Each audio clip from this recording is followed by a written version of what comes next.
नमस्कार। एक बार फिर आप सभी का स्वागत है आपके अपने YouTube चैनल संदेश इंस्टीट्यूट में और मैं हूं सर्वे श्रीवास्तव। और आज की इस वीडियो में मैं आपको एनालॉजी टेस्ट के कुछ इम्पॉर्टेंट क्वेश्चन की मैं प्रैक्टिस में कराने वाला हूं और इस तरह के क्वेश्चन जो है बार बार एग्जाम्स में पूछे जाते हैं।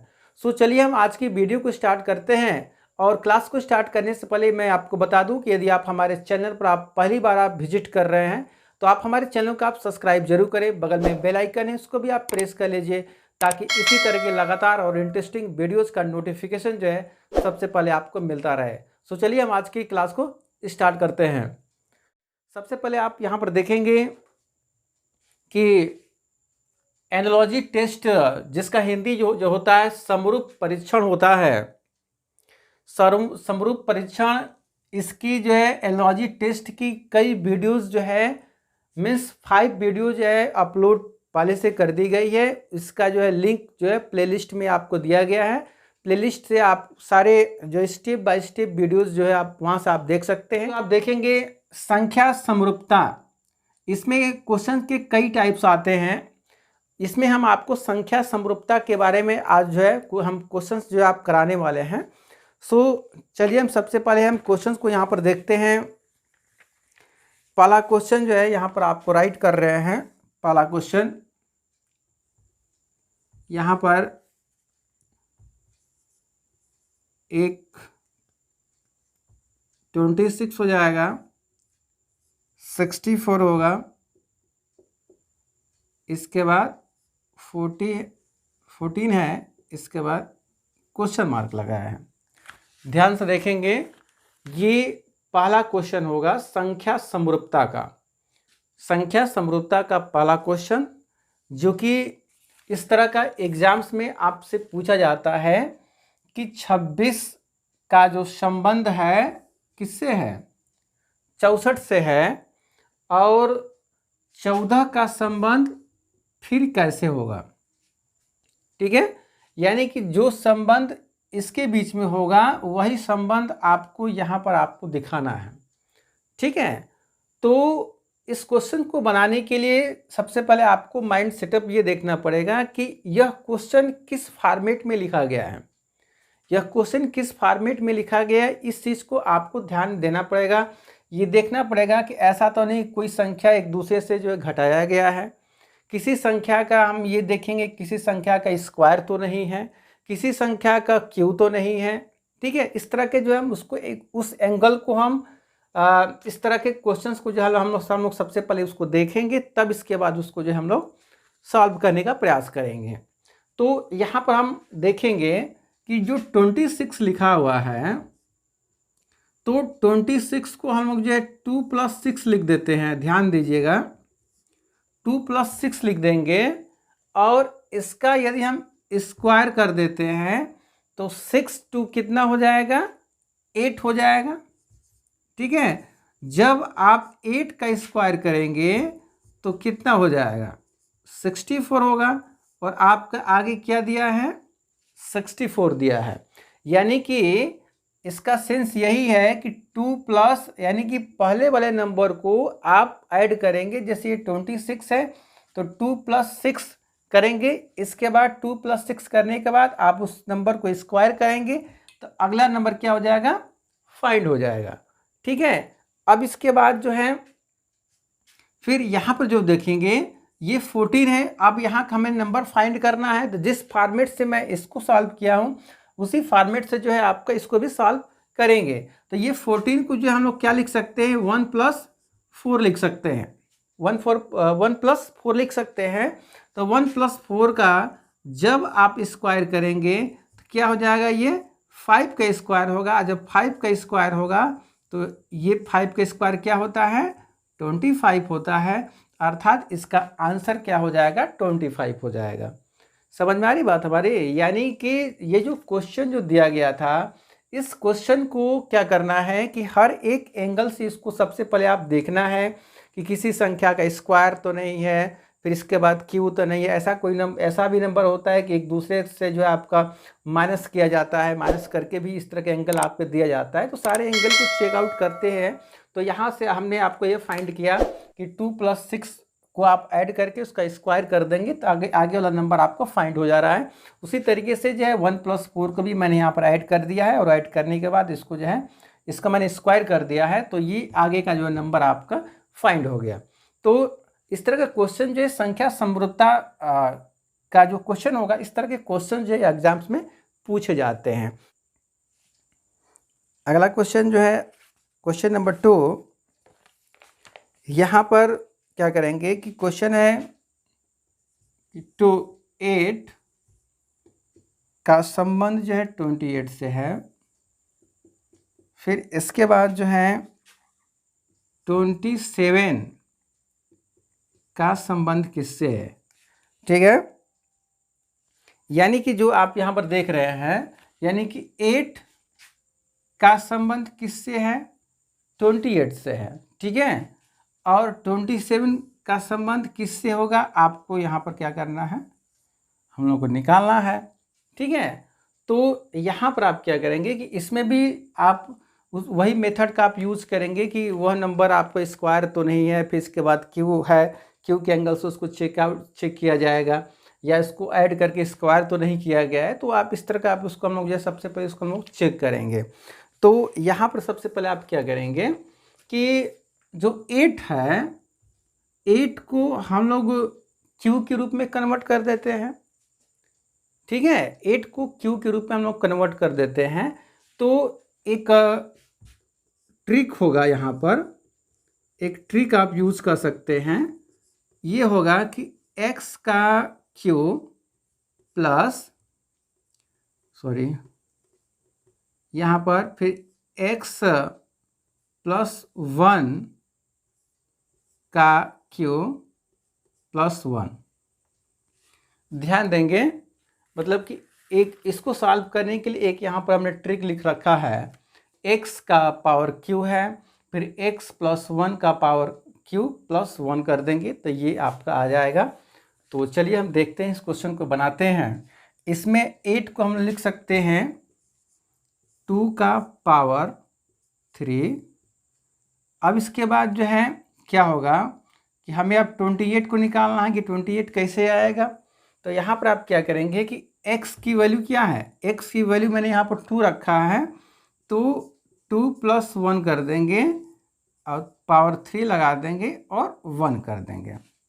ठीक है, आपने देखा तो क्या हो जाएगा, ये 2 का जो पावर 3 है ये हो जाएगा 3 हो जाएगा। ठीक है, तो 3 का पावर 3 आप +1, तो इसको आप ऐसे हम लोग लिख सकते हैं 3 × 3। तो और फिर प्लस ऑलरेडी रखा हुआ है यहाँ पर जो है, तो आप क्या करेंगे 3 तितली की 9 और नतली 27, और 27 और 1 कितना हो जाएगा 28 हो जाएगा। तो ये 28 आपका फाइंड आउट हो गया हमारा। ठीक है, यानी 28 क्या हो गया हमारा, ये फाइंड आउट हो गया आपका, यानी कि x का पावर q x +1, इसके बाद पावर q +1 लगाया है। तो यहाँ पर 8 को मैंने q के फॉर्मेट में रखा है, यानी कि हम 8 को 2 का पावर 3 लिख सकते हैं। इसके बाद ये जो x था, x यहाँ पर जो है 2 होगा और +1, तो 2 1 3 हो गया, तो 3 का पावर 3 हो जाएगा, तो 3 × 3 × 3 होगा, तो ये 27 हो जाएगा। मल्टीप्लाई करने के बाद अब +1 आपको कितना हो जाएगा 28 हो जाएगा। ठीक है, अब इसके बाद यहाँ पर अब 27 को हमें फाइंड करना है। ठीक है, तो 27 को हम लोग क्या लिख सकते हैं, 27 को हम लोग लिखेंगे 3 का पावर 3, फिर इसके बाद यहाँ पर जो देखेंगे 3 + 1 का पावर q +1। जो फॉर्मेट यहाँ पर मैंने यूज किया है वही फॉर्मेट हम 27 के लिए निकालेंगे, क्योंकि 27 का मैंने 27 को कैसे लिख सकते हैं, 3 का पावर 3 लिख सकते हैं। ठीक है, तो यहाँ पर x की वैल्यू हो जाएगी, तो ये x है, तो x +1 आपका, तो यहाँ पर कितना हुआ 4, 4 का पावर कितना हो गया आपका 3 हो गया। तो चलिए ये तो आपका हो जाएगा 27। अब इसको ये 4 है, तो 4 का पावर हमने 3 कर दिया +1 कर दिया, तो इसको आप कैसे लिख सकते हैं 4 × 4 × 4, 4 × 4 16, 16 × 4 64 और 1 क्या हो जाएगा, 65 हो जाएगा। यानी कि 65 जो है इसका यहाँ पर फिल होगा, यानी इसको हम लोग 65 हम लोग लिखेंगे। ठीक है, इसका आंसर कितना आ जाएगा, 65 आ जाएगा। यानी कि 8 का संबंध 28 से, फिर 27 का संबंध किससे हो जाएगा, 65 से हो जाएगा। तो ये देखा कितनी आसानी से जो है संख्या समरूपता का जो क्वेश्चन जो है आप आसानी से उसको जो है कर पा रहे हैं। सो चलिए हम और अगला क्वेश्चन हम देखते हैं। अगले क्वेश्चन में क्या है,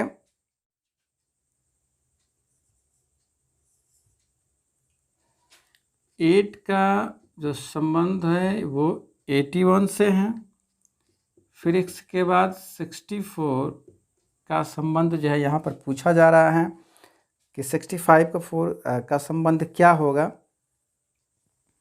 तो यहाँ पर जो आप देखेंगे इसमें सारे एंगल्स आपको चेक करेंगे कि यह जो 8 के बाद 81 कैसे आ रहा है, 64 के बाद अगला नंबर क्या आएगा।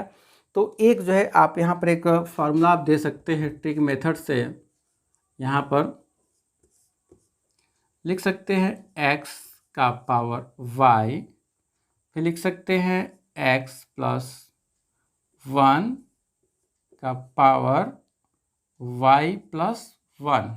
ध्यान देंगे x का पावर y, x प्लस 1, इसके बाद इसका पावर मैंने y प्लस 1 लिखा हुआ है। ठीक है, अब इसको आप क्या करेंगे कि 8 को आप कैसे लिख सकते हैं, 8 को हम लोग कैसे लिखेंगे, यानी कि 2 का पावर 3 लिख सकते हैं 8 को। तो इसके बाद अब x की वैल्यू क्या हो गई हमारी, x की वैल्यू आपकी 2 हो गया है। तो यहाँ पर लिखेंगे 2 प्लस 1, इसके बाद ये y का मतलब पावर पूछ रहा है, तो ये पावर कितना है इसका, 3 है, तो 3 प्लस 1 कर देंगे। तो चलिए यहाँ हम तो इसको 8 तो लिख ही सकते हैं, इसके बाद 2 1 3, 3 का पावर कितना हो जाएगा, 4 हो जाएगा, 3 1 प्लस 4 हो जाएगा। ठीक है, तो यहाँ पर आप क्या करेंगे, 3 इंटू 3 इंटू 3 इंटू 3, 3 1 9 29 27, और 27 तियाँ जो है कितना होता है, 81 होता है, 81 होता है। ठीक है, तो आपका ये बेस तो पता लग गया कि जो है 8 के बाद 81 कैसे आया। तो आप इस मेथड का आप यूज़ करेंगे तो 8 का संबंध जो है 81 से हो जाएगा। ठीक है, अब इसके बाद जो है आप क्या करेंगे, इसमें जो है यहाँ पर जो है आप देखेंगे 64 का, तो 64 में क्या होगा, 64 का हम लोग और बेस निकाल सकते हैं। 64 को क्या लिख सकते हैं, 4 का पावर 3 लिख सकते हैं। ठीक है, जिस मेथड से इसका यूज किया गया था वही मेथड हम यहाँ पे यूज करेंगे। तो x की वैल्यू क्या हो जाएगी हमारी, 4 हो रही है, 4 प्लस 1, इसका पावर कितना है, 3 है, प्लस 1 आपका, तो ये आपका कितना हो जाएगा, ये 64 तो हो ही जाएगा, 4 1 5, अब 5 का पावर कितना है, 4 है, 5 का पावर कितना हो गया, 4 हो गया। तो चलिए मैं यहाँ पे इसको जो है 5 इंटू 5 इंटू 5 इंटू 5, 4 हो गया आपका ना, 5 पचे 25, 25 पाँच 125, 25 पाँच है 625 आपका ना। तो यहाँ पर जो होगा आपका ये 625 इसका आंसर आ जाएगा, 625 जो है इसका आंसर आपका यहाँ पर आ जाएगा। ठीक है, यानी कि 8 का संबंध 81 से, तो 64 का संबंध किससे, 625 से है। ठीक है, चलिए आगे क्वेश्चन देखते हैं। इस तरह क्वेश्चन जो है एग्ज़ाम्स में बहुत बार पूछा गया है, क्योंकि इस तरह के क्वेश्चन जो है संख्या समरूपता से संबंधित इस तरह के क्वेश्चन जो है आपसे बार बार पूछे जाते हैं, जो कि आपके लिए बहुत ही इम्पोर्टेंट होगा। इसलिए मैं आपको ये सब सारे क्वेश्चंस जो है आपको मैं स्टेप बाय स्टेप में करा रहा हूँ। 4 नंबर है, कह रहा है ये कि 6 का संबंध किससे है, 18 से है, तो फिर 14 का संबंध 4 का संबंध किससे हो जाएगा। ठीक है, तो इसमें करना क्या है कि इसको मैंने यहाँ भी एक ट्रिक मेथड का यूज किया है, x का आप स्क्वायर कर दीजिए और x के स्क्वायर में डिवाइड कर दीजिए। यहाँ पर देखेंगे यानी कैसे होगा, यहाँ पर देखिए कि जो यहाँ पर जो उसका बेस पॉइंट है सारी, इसको आप हटा दीजिए आप यहाँ पर, क्योंकि x है ना, क्योंकि यहाँ पर आप 6 है तो 6 का पावर आप कैसे करेंगे, 6 का पावर नहीं ना हो पाएगा। तो इसलिए यहाँ पर इसको हम 6 को हम क्या मानते हैं, x मान लेते हैं। ठीक है, तो यहाँ पर क्या करेंगे कि x स्क्वायर है, तो x का सॉरी जब आप इसका 6 का स्क्वायर करेंगे, x मतलब 6 का स्क्वायर करेंगे तो कितना हो जाएगा, 36 है। जब 36 हो गया तो 36 में 2 का डिवाइड लगाइएगा तो कितना हो जाएगा, 18 हो जाएगा ना, हाँ 18 हो जाएगा। तो ये 6 जो है, 6 की वैल्यू क्या है आपकी, x रखा है, तो x का हम जब स्क्वायर करेंगे, यानी कि इस नंबर का जब आप स्क्वायर करके 2 से डिवाइड लगा देंगे तो आगे वाली नंबर क्या हो जाएगी, फाइंड हो जाएगा। ठीक है, यानी कि अगले वाले नंबर का स्क्वायर करना है, इसके बाद उसको जो है 2 से डिवाइड करना है, तो आगे नंबर फाइंड हो जाएगा। ठीक है, तो चलिए हम आगे का नंबर फाइंड करते हैं। 4 का आप स्क्वायर कर देंगे तो कितना हो जाएगा, 4 × 4 हो जाएगा, तो 4 4 जा 16, और 16 में जब आप 2 का डिवाइड लगा देंगे तो क्या आ जाएगा, 8 आ जाएगा। तो आपका आंसर क्या होगा, 8 हो जाएगा।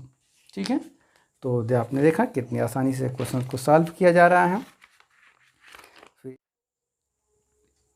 कि 5.5 का जो संबंध है 30.25, इसके बाद 11 का संबंध पूछ रहा है आगे,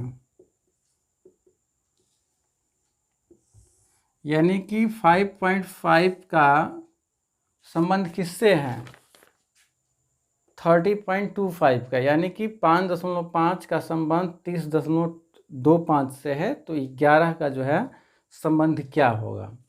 ठीक है, तो आप यहाँ पर क्या करेंगे कि सबसे पहले इसको देखेंगे कि ऐसा तो नहीं कोई ये अगला नंबर को जो है स्क्वायर किया गया है। तो आगे के नंबर को क्या करेंगे कि जब आप 5.5 का जब आप स्क्वायर करेंगे तो हमारी आगे वाली संख्या निकल जाएगी, यानी कि पहली वाली संख्या का जब आप स्क्वायर करेंगे तो ये आगे वाली संख्या आपको मिल जा रही है, यानी कि 30.25 जो है इसका आ जाएगा। तो हमें अगले वाले नंबर को क्या करना है, स्क्वायर कर देना है। तो 11 का स्क्वायर कितना होता है, 121 होता है। तो यहाँ पर जो होगा 121, इसका जो है आंसर आ जाएगा। तो यहाँ पर जो है आपने देखा कि कितनी आसानी से और इस तरह के क्वेश्चंस को जो है हम लोग आसानी से जो है हम लोग जो इसको लगा पा रहे हैं, ताकि इस एनालॉजी टेस्ट में संख्या समरूपता से संबंधित इस तरह के क्वेश्चंस जो है आपसे पूछे जाएंगे। सो आज की इस वीडियो को जो है यहीं तक एंड करते हैं, और किसी और दूसरे वीडियो में आप सभी से मिलते हैं। तब तक के लिए जय